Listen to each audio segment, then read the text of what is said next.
On the topic of bubble guts and bodybuilding, guys, what do we know about them? We see bodybuilders with a deeply cut six-pack have a protruding stomach, and we know this can't be fat because we can see their abdominal muscles. We also see abdominal muscles separate over time like a pregnant woman. The linea alba, which is made of connective tissue, tends to stretch in response to either protrusion or just by straining, as there are some people who can get diastasis recti without this bubble gut.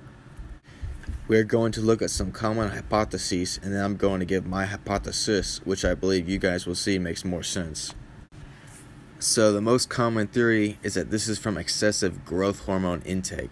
And this makes sense at first because growth hormone affects virtually all cells and tissues in the body, including muscles and organs.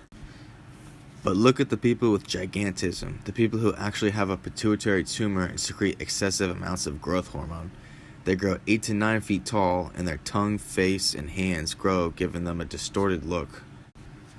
The bodybuilders with these bubble guts don't have growth anywhere else, and people who had gigantism their whole life still manage to have a more normal-looking midsection than these bodybuilders. Another theory is that it's from carb loading because increasing your carbs causes glycogen to be stored in the muscles, and glycogen is a molecule containing a lot of water. However, glycogen would be stored in all the muscles, giving a bloated look to the whole body equally. And then there's the idea that this is from eating too much at one time. But number one, bodybuilders usually try to fast before a show, if anything. And number two, who do you know that ate too much and added almost a foot to their midsection? My hypothesis, though, is that this is the accumulation of transudate and exudate fluid in the peritoneal cavity from liver damage, otherwise known as ascites. And we know bodybuilders definitely are taking the drugs that would cause liver damage. So all drugs or even natural hormones eventually get metabolized and detoxed by the liver for excretion. Injectable steroids go right to the bloodstream and then to the liver, and then oral steroids go through the GI tract and then the bloodstream and then the liver. They're about the same toxicity, except orals tend to be alkylated. Alkylation makes it hard to be metabolized, so it stays in the blood longer, meaning it could be a little bit more toxic. When the liver breaks down steroids, the resulting chemical reaction can damage cells by causing things like oxidative stress.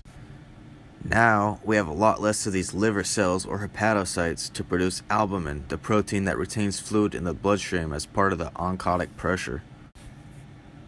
The loss of cells and tissue of the liver also lead to scar tissue formation. Scar tissue is basically just collagen. It blocks blood flow and the ability to filter blood. This leads to toxins building up in the portal vein of the liver, leading to hypertension in that area. So basically, we have a weaker ability to retain fluids on top of high blood pressure. This is why the capillaries leak fluid in this area and give a distended look. Also, I just want you to take a look at the people with the bubble gut. Phil Heath shows symptoms of ascites with his shortness of breath on stage, and Big Lenny shows symptoms of ascites with jaundice with his yellow eyes. And ascites is reversible on its own, especially with the low salt intake and diuretics. So this would explain why people like Roy Winkler have fixed their bubble gut over time. If this was the result of growth hormone, there would be actual organ growth, which is irreversible and couldn't explain how someone like Roy Winkler can shrink their waist. So that's my hypothesis on this phenomena. But let me guys know what you guys think in the comments below.